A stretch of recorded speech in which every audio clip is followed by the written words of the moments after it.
Good afternoon, everybody. Welcome to, let's see here. Welcome to LinkedIn Tuesdays. It's December 7th, 2021. For those of you who have served, thank you very much for your service.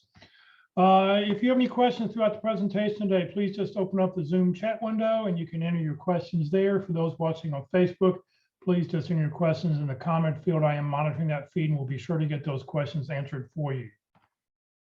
Please note this event is currently being recorded and is currently live on Facebook. The recording will be on the Career DFW Facebook page and the Career USA YouTube channel for others to view in the future. By participating in this event, you give consent for your name and picture to appear. Please note that any comments you put in the Zoom chat window do not appear in the recording. Well, good afternoon, everybody. My name is Jeff Morris. Back in 2008, I started a website called careerdfw.org to help those who are unemployed in the Dallas-Fort Worth area. In 2012, I started a second website, careerusa.org, to help those around the United States. I have written a book called What I've Learned About Your Job Search that you may not know. It is available on Amazon. Since 2007, I've been facilitating and leading the North Dallas Plano Career Focus Group. The group's been around since the late 1990s, and I'll tell you about our upcoming program that we have coming up this Friday at the end of this session. And since 2017, I've been a member of the practice interview team, also known as the PIT crew. Done that since 2017. If you're spent a lot of time on your resume, a lot of time on LinkedIn, a lot of time networking, how much time have you spent practicing your interviewing skills?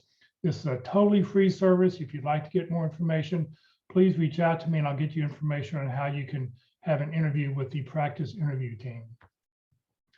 Well, for LinkedIn, we have 4 outstanding speakers who rotate through once a month and present their point of view and what they think that you should know about LinkedIn. Locke Alderson and Ruth Lipsky are both career consultant, helping people on a day-to-day basis with their job search, and also as a recruiter. Terry Sullivan is the founder of BuzzPro, a digital marketing firm, and Kurt VandeMotter is a executive search consultant. So that's who our speaker is today, Kurt VandeMotter. He's a retained search executive. He's going to talk about LinkedIn from a recruiter's eye. So what he's going to talk about is he spends $10,000 a year on the LinkedIn recruiting package, and he's going to show us from the back end all about what he sees when he's trying to find you. This is a recorded presentation from a couple months ago. It's about 43 minutes. And afterwards, any questions you have, I'll be glad to answer any questions you have after the presentation.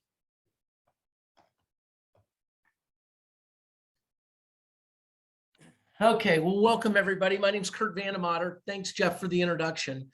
I'm happy to be here today and hope that I can add a little bit of value to the conversation or the questions that everybody has. I think, Jeff, a really good place to start these conversations are with a number of issues, but things first. First and foremost, it's about you, and I want you to go away with this saying that was not because I want a pat on the back, but I want you to go back and say that was great content and I learned something. And so if you have a question, make sure you throw it out to Jeff immediately. Second thing, I think it's important if people don't know the difference between the kinds of recruiters, I think this is a good time to just talk about that real quickly. Because it really is an important piece of your search in the sense of understanding who you're communicating with. And so I share with you that there's really 3 kinds of recruiters. And I'm not talking about good, bad, and ugly. There's 3 kinds of recruiters. There's internal recruiters, and those recruiters are the internal recruiters that work for the company. So they get paid by the company to fill jobs. Big organizations generally have a number of recruiters. I think, at one point I was working with T-Mobile and they might have had 60 recruiters on staff. Internal recruiters have big loads of work. And so it's not uncommon for an internal recruiter to have anywhere from 10 to 25, 30 jobs that they're searching for in a bigger company. I share that with you because internal recruiters, when they're looking at candidates, they're really there to just totally 100% find the needle in the haystack. So if you're talking to an internal recruiter and you don't have 100% of what that recruiter is looking for, generally speaking, internal recruiters are not going to spend a lot of time to try to figure out how they can build that bridge between what you've done in the past and what they're trying to get that role to do and the job that they're trying to fill for that hiring manager. So just a caution, not bad people, a lot of jobs on their plate, generally not as flexible. They're there to say no, and they're only looking for that purple squirrel. Then there's two other kinds of recruiters. So sometimes when companies can't fill those jobs for themselves, they reach outside. It could be a confidential search. They're looking for to fill a job that they haven't told the executive that they're going to be losing their job, or it could be a confidential search because it's a new job that they're trying to fill. But there's two types of recruiters. There's contingent recruiters and then there's retained recruiters. Contingent recruiters, they work on a contingency basis. So as a company, they can go out and hire 3 or 4 contingent recruiters to fill a job, and they don't have to pay that recruiter any money. The only time money exchanges hands is when the company, the recruiting company, presents a candidate and that candidate gets hired. And they generally get somewhere between 20 and 25% of that candidate's first year salary. No cost to you as a candidate, but the difference is that know that those contingent recruiters are working with a lot of candidates and they're throwing a lot of stuff they're throwing a lot of mud at the screen, hoping that they can get one of those to stick. Then the third kind of recruiter is a retained search executive, and that's what I do. You'll see those in Korn Ferry, Heidrick, and Struggles, some of the big brands, but there's a lot of smaller brands like mine, Linked Executive Search. And we get retained by a company. So companies call me and they say, we're trying to fill this job confidentially, or maybe sometimes not confidentially, and we want you to help us fill that job. They pay me a retainer up front, and then I get a percentage of the first year salary as well. But I'm exclusive, so I'm not competing against 10 other recruiters out there. So that's just a little bit of visibility. Again, none of those recruiters are better, different than anybody else. But just to know when you're talking to a recruiter, to have the ability to say, can you tell me what kind of recruiter? Are you an internal recruiter or are you a contingent recruiter? The thing that you have to be, one thing I offer candidates, and it doesn't happen all the time, but sometimes contingent recruiters will use candidates' resumes and background to sell their network. So they may take a candidate and they might send a note to 500 hiring managers that says, hey, this is a candidate. They'll take your name and all your contact information off of it, but this is a candidate that I represent and that I'm working with. If you'd like to talk to this candidate, let me know. And they kind of use you as a marketing tool for the company then to say, yeah, we are looking for a new vice president of sales. I don't know if Jack's the right guy, but we'll sign a contingent agreement if you want to try to find that job. You want to try to fill that job. So they're really using you as a marketing weapon and not as a total sale. Therefore, just be cautious and make sure that you tell contingent recruiters that you do not want your background to be used in marketing efforts for their initiatives. Okay. So what LinkedIn did is they actually, the history on this is quite interesting. They developed this product called LinkedIn Recruiter. And what they do is they offer the ability for recruiters to buy a package.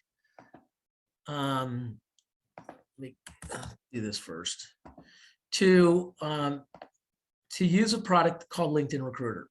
And what LinkedIn Recruiter does is LinkedIn Recruiter is a product that is built on top of LinkedIn.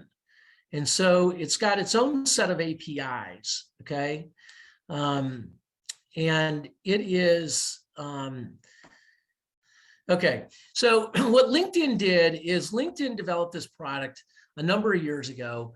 It's called LinkedIn Recruiter. And what they did is they built a separate set of APIs and it's set on top of LinkedIn. So you've got the LinkedIn database of millions and millions of subscribers and users of LinkedIn. And then they built this product called LinkedIn Recruiter on the top of it.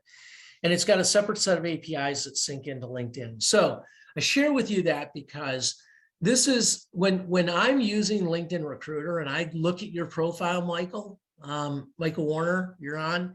When I look at your profile on LinkedIn, you can't see me. Okay. I don't show up anywhere. I'm invisible. I'm not even in that category where these recruiters looked at you, but you can't see them. I'm nowhere. And the reason is because I spent a lot of money with LinkedIn every year.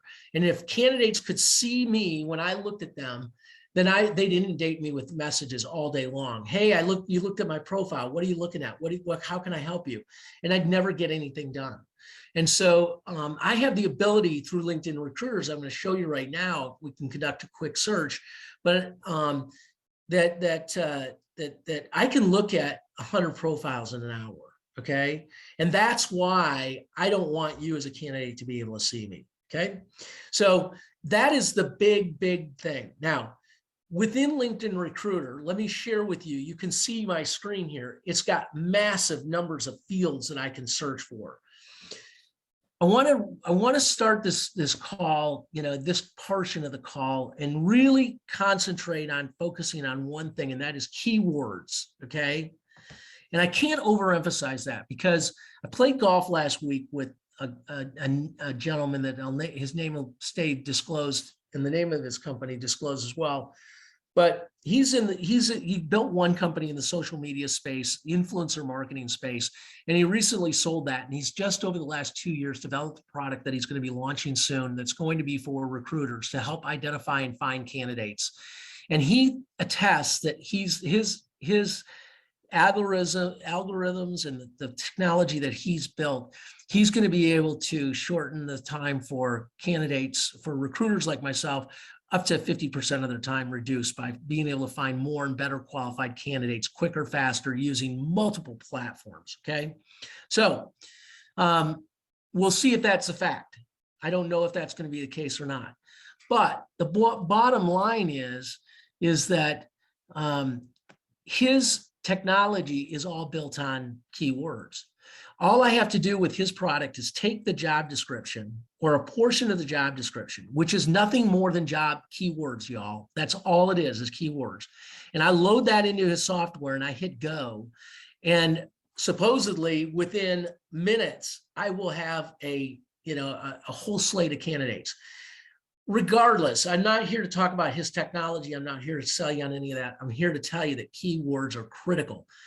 And so if you haven't developed a list of keywords, of words that the recruiters can find you, words that describe the things that you've done, then that's one of the biggest takeaways that you've got to take away from this meeting, y'all. You have to develop that list. Where do you get that list? Well, first you get it from just making a list of the things that you've done and things that people would maybe not necessarily find you about. They might, you might have as keywords that you are, that you know how to read a P&L and that you are customer friendly and that you are a digital transformation expert. Okay, those are all great keywords, and they're certainly important depending on what you do. But I want another 100 of those keywords, and I want them scattered throughout your LinkedIn profile. You're going to see as I start to show you more of this product, where this is where the rubber meets the road, and you're going to see where when I start to share with you some profiles of how badly people miss the opportunity. Okay. By not presenting themselves as well as they could. And that's all I'm going to say. And then there's going to be people that you're going to say, how did they get so high in the ranks and what you're talking about? Well, it's because they're using keywords and they're doing some of these things that I encourage you to do. So job briefs, if you are a great place to get keywords, okay? If you're looking for a job and in a specific industry and you have the ability to view and look at 5 or 10 job descriptions a week, or maybe 15, I would print every one of those and I would go through there and highlight what are the key words of what this company is looking for. I'd put those in one color, and then on another color, this is what the company's looking for, and you've done it. So now circle it. If it's highlighted, now circle it, and then go back into LinkedIn and make sure that those keywords are implemented or inserted into your LinkedIn profile, okay? Cannot overemphasize this.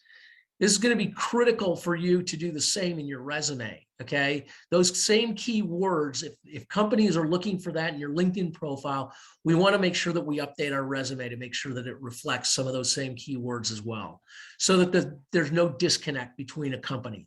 Now, I tell a story that, and Jeff's tired of hearing this, but when I graduated from college, my father owned a printing company, and he was so excited as the last child that he could typeset my resume. Okay. People that are in the printing industry and exposure know what that means. That is literally one page, college educated kid. So I don't have a 2-page resume, 1 page, and every letter is typeset.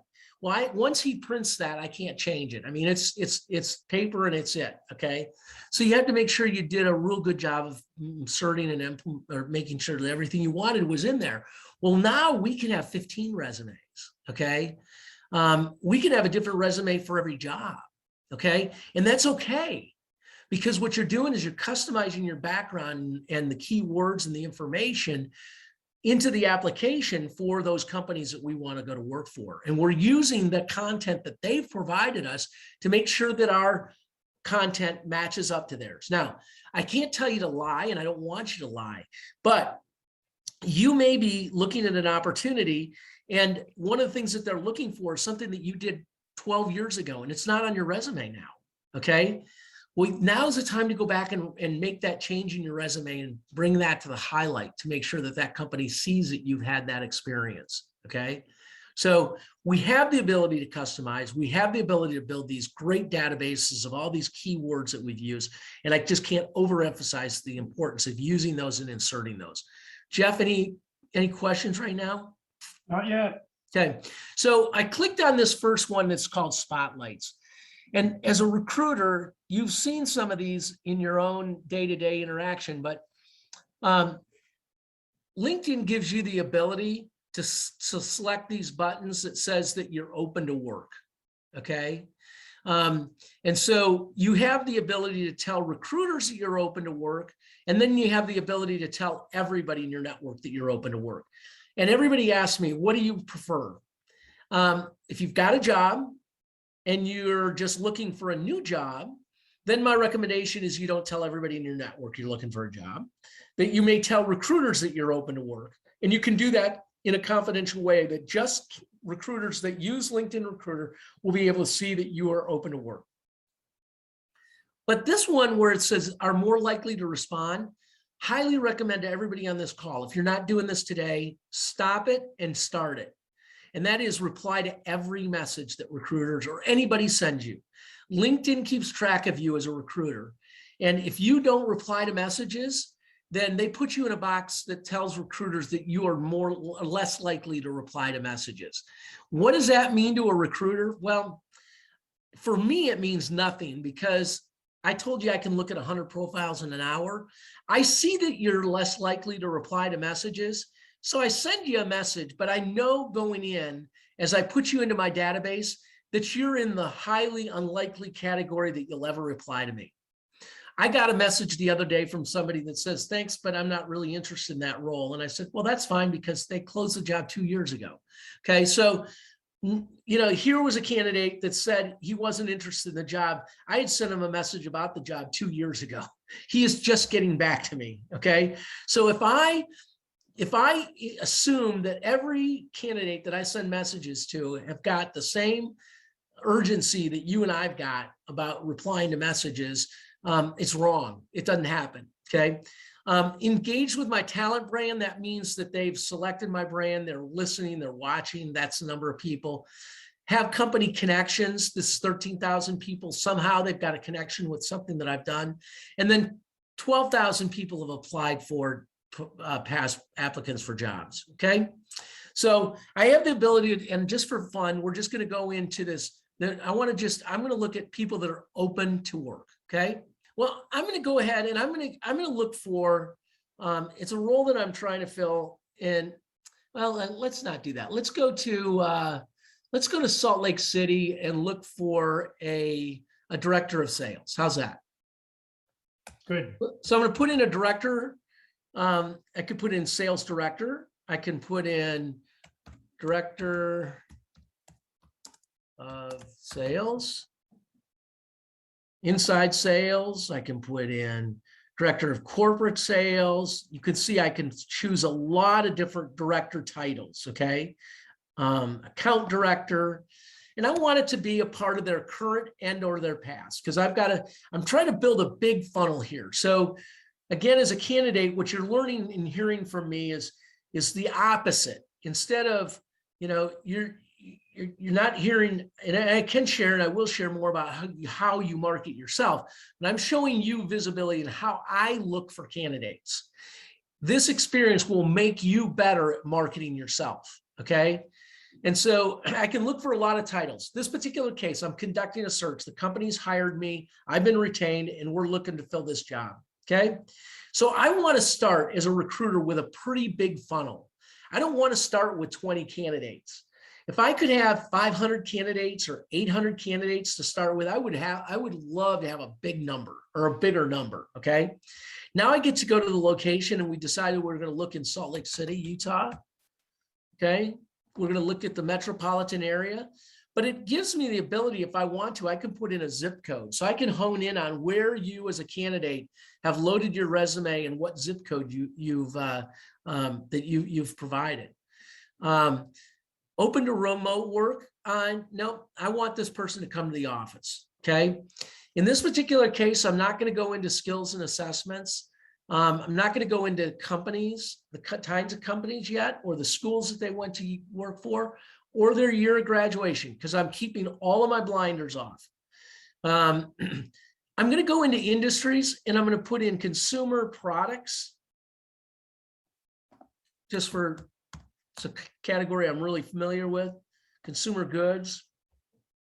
Go food and beverage, go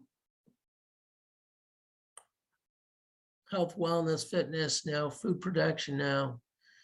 We'll leave it at that. I can put any keyword here. So if I am looking for somebody that has this kind of experience, but they've also got route settlement, that's a pretty specific keyword. I could put that keyword in there.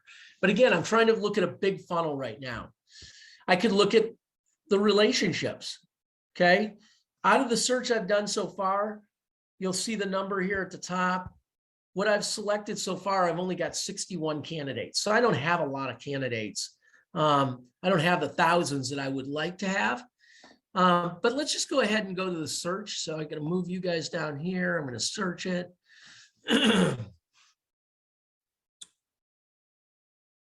And 61 is probably a good number for an example and experience of looking at, I don't have a confidentiality clause in here, but if you know any of these people, I just keep their information confidential. This is a live demo, so you're going to see information that not going to be eye-opening. But so we got 62 candidates. Okay, I get to see real quickly.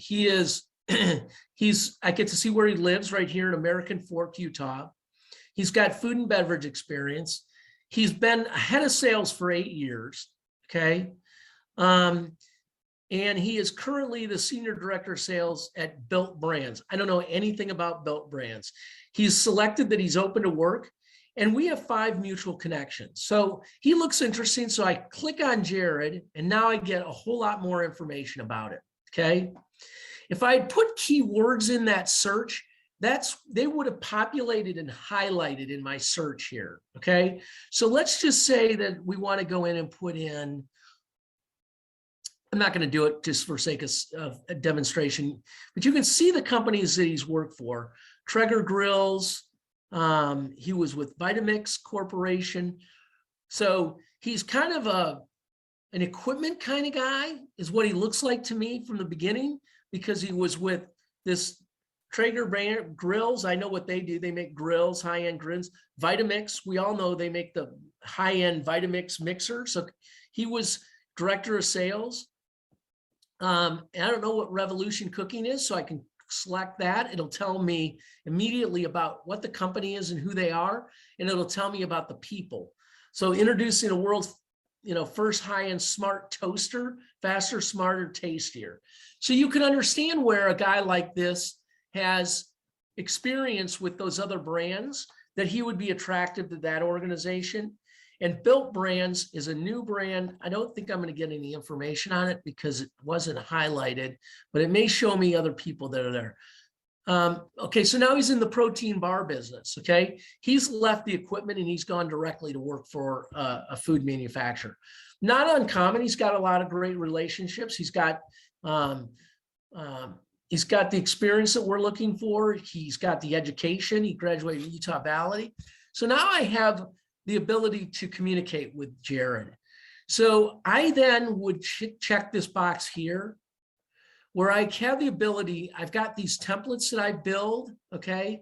And I could select a template or I could just send Jared a note, okay? But if I've got a template built, it literally takes me, boom, go in there, change a name, hit send, include the job description, and I've just sent Jared a message, and I can send, I can send 50 of those in an hour and a half, okay? Because I just got it going, boom, boom, boom. But this becomes my applicant tracking system because everybody that I send messages to, I then put in a project as well, okay? So I have the ability to build projects, save people, and then now I'm waiting for Jared to call me, okay? Or to be in touch with me. The ball's in his court. I've done everything I can. I don't have his contact information. Here is his summary, and he's given me no personal information. It doesn't take me a second to look for phone numbers and email addresses, okay? I look at that big message, I go, it ain't there. I come to the bottom, I go, gosh, I'd really like to talk to Jared. Maybe you put it down here somewhere. Ain't there. So I come back up. My only option to communicate with Jared is to send him an email. But as I put him into my database, I also make recognition that he's with Built Brands, and I'll take the time to Google Built Brands and just call there to see if I can leave Jared a phone number, okay? Hey, Jared, found you on LinkedIn. I know you can't talk during work. Found you on LinkedIn, but I want to chat with you about a great new opportunity, okay? So let's continue down the line here. Here's another candidate, Marshall Olson. I'm looking for a really cool summary section because what I want to tell you all is that you're really missing the opportunity. This is a golden opportunity to present yourself in a fashion that you've never done it before. And that is that you've got a good picture. You've got all your key words. You've used the maximum amount of words that you can to talk about what you've done. It's full of key words, okay? And then what you've done in the summary is you give me your contact information, okay?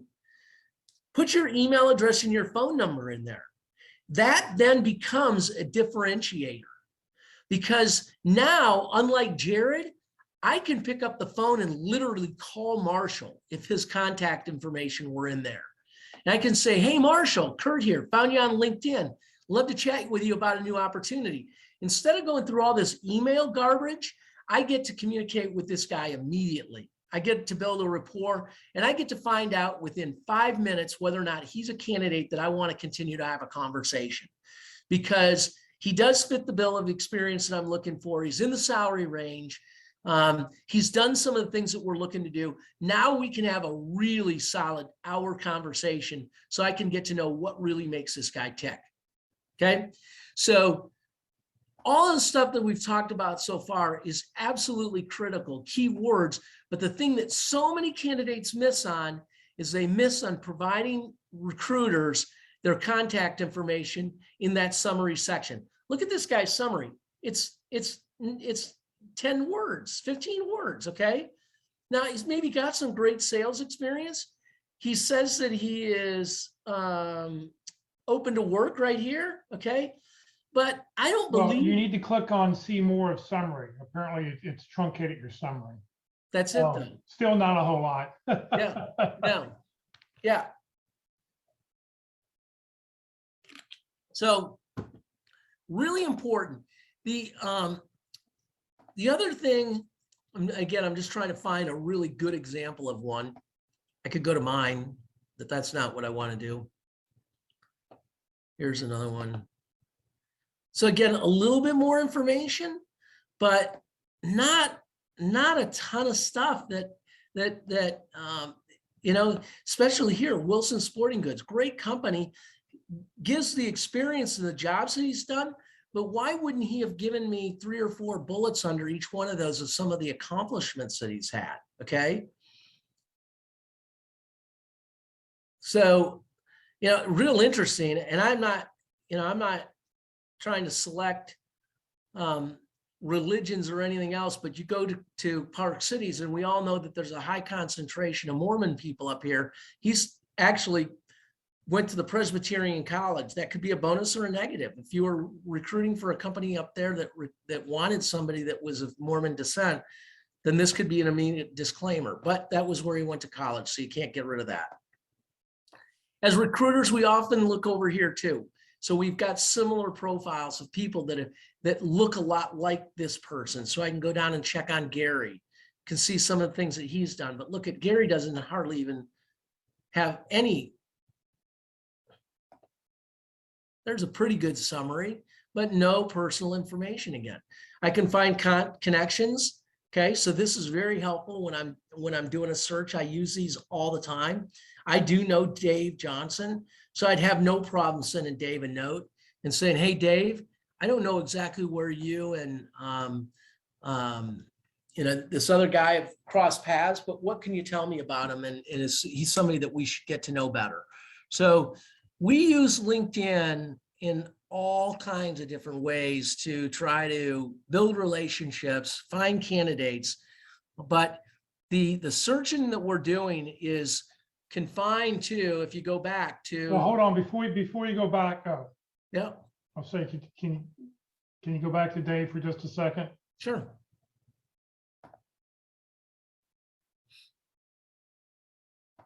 Yeah. Here we go. I just wanted to point out to everybody, look what shows up underneath Dave. There's his email address and his phone number right there in that summary part that Kirk can just pick up the phone and call him. He doesn't have to send that in mail.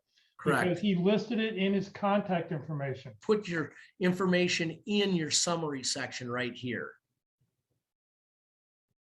So again, if you're actively looking, if you are unemployed, you're actively looking for a new opportunity, you're trying to reach new companies, new recruiters, just put that contact information right in your summary. It's you can take it out. I tell people that this is not Match.com.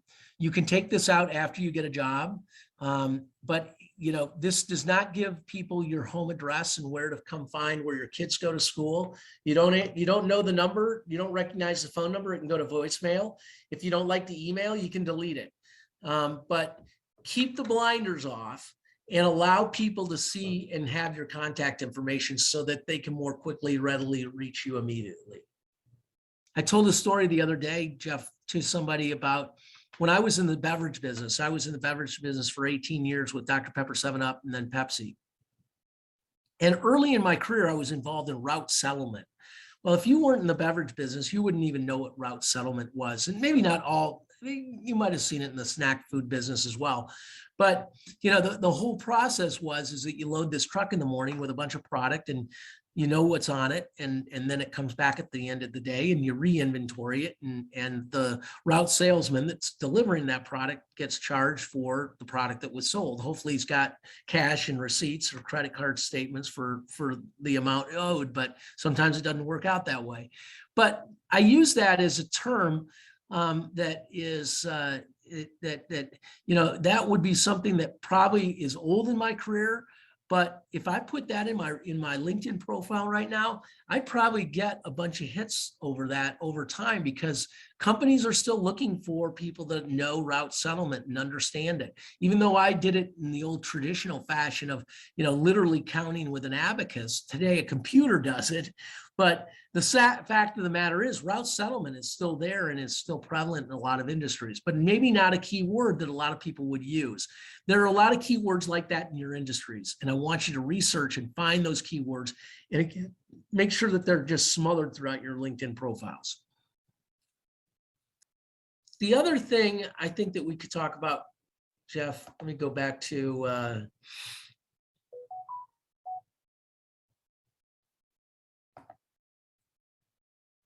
advanced search is, I know that a lot of times people ask questions about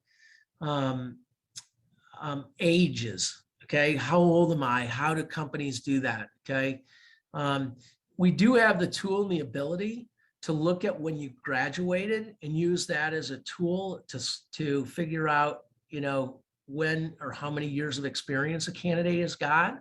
Okay, but I would tell you that most recruiters, again, we're trying to build that big funnel, and age doesn't always matter. But this is the tool that if you were getting, you weren't being found as often as you thought you would like to, or you think that you're being discriminated against because you're older, you've got too much experience. This is the technology that's pulling that data, and it's pulling it out of your LinkedIn profile as far as when you graduated from college. I don't suggest to people that they take that data out. My recommendation is, Jeff, is that there's, if a company wants somebody young, they're only, they're going to find that young person. Okay. And there's no way to hide your age or years of experience. I once had a friend that, tried to disguise his age by, putting stuff in his hair and making it all dark. So he looked a little bit younger, but he actually looked kind of silly. And I said to him, I was like, Ray, what are you trying to do to yourself, man? Are you back on the market? Are you looking for a new wife or what? But the bottom line is that companies are going to find out how old you are regardless. And so my encouragement is that you try to do as little as possible to hide that data. Because in a lot of cases, age doesn't matter. I'm looking for a fractional controller. If anybody knows this person in Houston, so I need a controller, but they only want a fractional, they don't want a full-time employee, they want a part-time employee, but it's a full-time job in Houston. And so in this particular case, I've been very, very honest with the family and the company and said, our best candidates are going to be people that are, they've retired. They're 63 or 4 or 5 years old. They've retired, but they want to continue to work. They want to make an impact in a company's organization. They want to work that consultative business, but they want to be able to go on vacation with their family and their wife when they want to, and they want to take 4 weeks maybe here and there or whatever they want to do. They don't want to be committed to a day-to-day every day. And so that audience is there. And so if you're one of those people, don't think that there's not other opportunities out there, and that you by relinquishing when you went to college or something, that you're going to be eliminated from an opportunity because you're too old, you're too young, you're too thin, you're too gray, you're too whatever. Just forget it and keep those blinders off. It's not going to help your search. It's only going to intimidate it. Will you talk a little bit about salary? I mean, when you're given a range, I assume, for what for the position you're looking for. Can you talk about how that conversation is with somebody when you find them on LinkedIn? Yep. So Jeff, this is a conversation that most candidates hate, and everybody that's on this call has gotten this call, and maybe this will make it a little bit easier on everybody here today, because I want you just to be transparent. Okay. So Jeff, this is the way this call goes.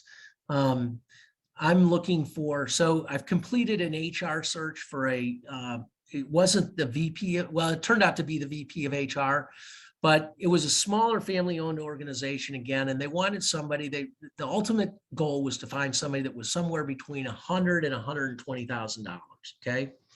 So this is what that call sounds like. Hey, Sally, I just found your contact information on LinkedIn. I really appreciate your time today. Do you have 6 minutes? Yeah, I've got 6 minutes. Okay, well, I'm looking for a new VP of HR over in Tampa, and you live in that market. Could you tell me a little bit about what's going on in your career these days? What are you working? Are you actively looking? Just give me a little bit of visibility. I shut up. They talk for a couple of minutes. I get that information. And then the next question is, well, just like any other role, I've got a budget for this. Could you give me an idea that if you were to leave your organization today, or if the person's unemployed, then I might say, when you last left the organization you were at, could you give me an idea what kind of salary is your target? What are we trying to get to for your next opportunity? And I shut up. And you can't, there's not a right answer, guys, and there's not a wrong answer, because I've got a budget. Okay. but I'm not going to tell you what my budget is, because what I want Sally to do is come back and say, yeah, and this happens a lot. When I left company XYZ, I was making $175,000. Okay.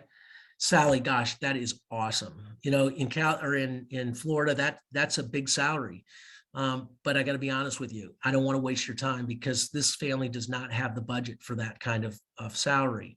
If you know, or if you know of anybody, if you've worked with anybody that would be a fit for this role and is looking for a new opportunity, but is in this range that's closer to 100,000, then I'd like to get to know them. And then we're done with the conversation. I asked that question right up front, and here's why, guys.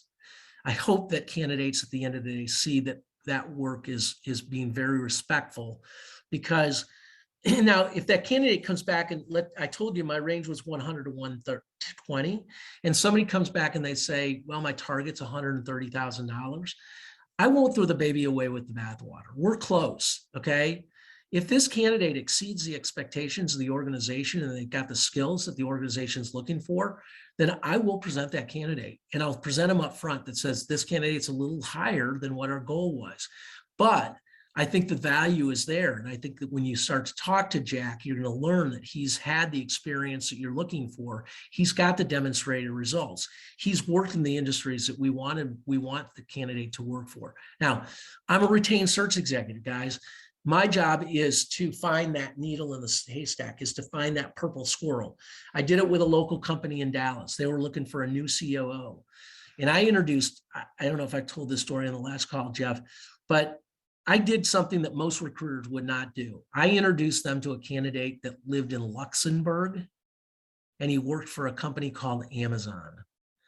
And this was a startup company. And I had to move a family of 5 twins that were going to be freshmen in high school, and then another younger daughter, and a family that had not lived in the United States in 16 years. And the guy works for Amazon, and Amazon, for everybody's information, they don't pay all their executives extraordinary base salaries, but this guy was making a decent chunk of change. But his bonus, they give it to him in stock every year. Okay. And so imagine you're with Amazon for 19 years and you're making a good chunk of change, and you're getting stock every year, and it's equal to your salary, sometimes more. You're making a lot of money. Okay. So I had to figure out a way to creatively get this guy back to the United States. Well, the company met the candidate and fell in love with him. And it was, it was a love fest after that. But my point is that I am always looking for that purple squirrel. So I never throw candidates out for salary unless it's, $50,000, $60,000 above what our target is. And I know the company's posture on offering more or less. And so I just don't want to waste candidates. There's nothing worse than a candidate dating me for 2 hours on the phone, meaning that we have conversation, we get to know each other, we know a lot about what you've done and so forth. And at the end of the question, I'm going to present you to the company that I'm working with. Give me an idea what your salary is. Well, when I left such and such, I was at 225. Oh my gosh, 225. Oh, I would have never guessed you're that high. This company only has $100,000 to spend. I just wasted 2 hours of your time. Okay. I wasted 2 hours of my own time. Okay. So that's why we ask that question up front. It's a hard question, but just answer it and give them the data up front. And don't try to gobble it up with a bunch of data and information. Just give them the number and get on with it. So your top, I mean, from what I can sort of tell, your top 2 or 3 tips on LinkedIn is keywords, contact information. What else would you want to put on there? Make sure that you're replying to every message, that you're open to new opportunities. And then I just encourage everybody on this call, to pay it forward. You're going to get calls from recruiters that they've got a job that's not a fit for what you want to do, or it's not the salary, or it's not in the location, or it's not, any number of things. But I encourage you to, take a minute, think about your network, see who's in there that you might be able to make it, pay it forward by making a great introduction. Can I ask a question now, or? I want to thank Kurt for his presentation. We had a really good question. Geneva asked, what are the best websites to view salary range for a specific position? I would recommend there's salary.com. There is BLS.gov, which is the Bureau of Labor and Statistics. They have a lot of really detailed information. You got to be careful. There's other websites. LinkedIn is starting to collect salary information. So is Glassdoor. But I wouldn't rely on Glassdoor just because, just like most websites that offer anybody to offer their opinion on a company, usually the people who are pissed off at their company are the ones who write the bad reviews. So you got to take that in a grain of salt. But Bureau of Labor Statistics, salary.com. I think there's a new one. Intuit has a new website out all about salaries. They've taken salaries from when you fill out your taxes. They're capturing that information, and they've started a database on that. I've got all those links are on the Career USA website. If you look under salary resources, there's 4 or 5 really good links on places you can go. All right, Lisa says, is it okay just to have your email list in the summary, not a phone number if you want to be that private? Yes, if you just want to post your email, that's fine. You've made it easier than using InMail for a recruiter. But I would recommend, if you don't want to publish your phone number, and I understand why women would not want to do that, get a Google Voice number. Google Voice offers you a free phone number that you can pick what area code you want it to be. So, if you've happened to move here from the Atlanta area and you have a 440 number, you could pick a 972 or 214 area code Google number, and then you have Google automatically forward that number to your personal cell phone. That way, you know that anytime a number is coming in from this particular phone number, which is the Google Voice number, you know it must be about employment, or you know they got the number off of LinkedIn. So that's what I recommend. Make it easy for a recruiter to pick up the phone and call you. Let's see here. Pryor says, on the flip side, the difficulty giving a number is that your salary may be on the lower end of what a company was thinking of paying you. So we're at the risk of being underpaid. I don't think so, and here's why. When I worked for a company for 13 years, and we had a binder, it was about 1 inch thick, with job descriptions and pay scales. And pay scale was very detailed of, if you're hired in as a level 4, here's beginning pay, here's mid pay, here's the max out rate. And my goal was to try to find people, if it wasn't a new hire or somebody who had experience, to be able to bring them in at mid scale on that. Because if I hired them above mid scale, that meant they would only get lower pay raises from there on. So if I could bring somebody in under mid-scale, that gave me the opportunity to make sure they got a full pay raise every year. Companies want to pay a fair and equitable wage. Most companies, I would say 98% of companies do this. They don't want to hire you and then you leave next week for $1,000 more. Okay, they want to be paying something that's fair and equitable. That's a term I love to use, fair and equitable. So when you tell somebody what your range is, what I made at my last job is unimportant, but I've done some research. I've looked on salary.com and I've looked on the Bureau of Labor Statistics, and according to their salary ranges, the range is somewhere between the mid 80s and the low 100s. And I'm sure that whatever you're going to pay is fair and equitable. And when you give them a range like that, first of all, you have to know that whatever that lowest number is the lowest number that you're willing to work for, because you've got to set that floor rate. But if the range tells you between X and Y, do that. Now, don't say it's between 90, between 74 and 103.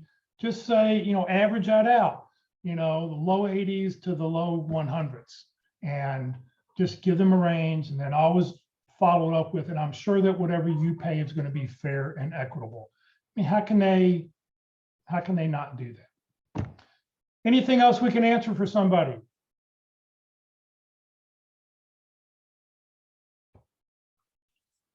All right, well, let me just share a few more slides here at the end and we will get out of here today. I want to thank Kurt very much for his presentation. All right, I need everybody, if you will, please raise your right hand and repeat after me. I, Jeff Morris, promise to always send a personal note whenever I send a LinkedIn request to connect with anyone. This includes when I use my cell phone or my computer. Very, very, very important. I get LinkedIn requests every day. No comment. I don't know why we should connect, and I don't do that. So if you want to connect with me, you're welcome to do so, but please send me a personal note. Just tell me you met me here today. Tell me you met me wherever.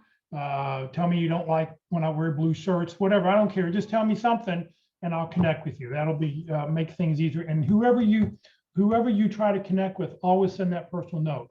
And how you do that is look for the blue connect button. If there's a white connect button, it will send the automatic, I want a generic request to connect.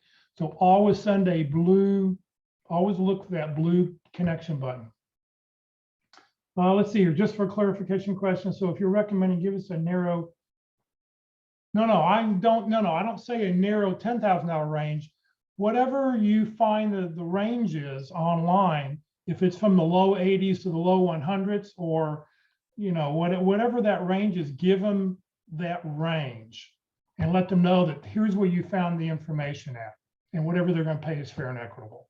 So no, you don't, if you find statistics that show a broad range, hopefully you can narrow it down by location, and Bureau of Labor Statistics will allow you to put in location data so you can get proper data just for that area.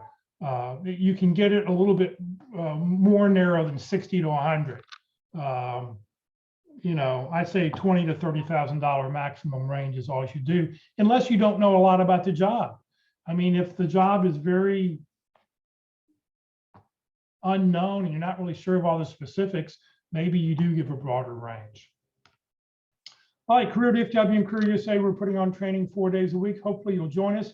Tomorrow for the interviewing Wednesdays, our speaker will be Tony Bashara, who runs Babbage and Associates. It's a leading recruiting firm here in the Dallas-Fort Worth area. He's been doing this for over 35 years. He's going to talk about the 10 biggest mistakes that people make in interviewing, and he has interviewed a lot of people over those 35 years. This Thursday, being the second Thursday of the month, we'll be talking about networking, how to make a networking strategy that works with Mike Perry. And then this Friday at the North Dallas Plano Career Focus Group meeting, medical insurance updates and common pitfalls to avoid. If you're on COBRA, if you're dealing with the ACH program, whatever it is for health insurance, whatever it is, Medicare, Mike Chapman has been helping the unemployed for well over 10 or 15 years, dealing with these issues, and can guide you. I know my sister-in-law has used them, and he's a real valuable asset on what to do for insurance. Taking COBRA isn't necessarily the best thing to do. If you'd like to join the Career DFW and Career USA LinkedIn groups, you're welcome to do so. We have over 13,300 members in the Career DFW group. You do not have to live in the Dallas-Fort Worth area to join that group. These are just two different groups I started when I started each of the websites. This session has been recorded. It will be on the Career DFW Facebook page and the Career USA YouTube channel.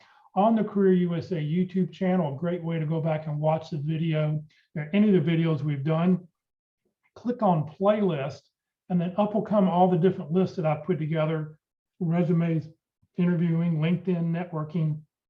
And then down where you see the red arrow, click on view full playlist, and then up will come a list of the dates, the people who gave the presentation, and their topic. So you can go back and watch any of those at your convenience at any time. If you're not receiving emails about our workshops and you'd like to join the mailing list, you can do so by sending an email to Career USA, +subscribe @groups.io. Please note, You will never be spammed, but what you will get is every day you will get the title of the day, the topic of the day, and most importantly, the Zoom link of the day. So you can click on the email, open up, click on the Zoom link, and you can join us every day at 1 o'clock. Please note, Career FW, we're a 501c3 nonprofit organization. We have no full or part-time employees. Everything I've done over the last 13 years has been as a volunteer to help you land your next great opportunity. Please consider making a donation when you get your next job.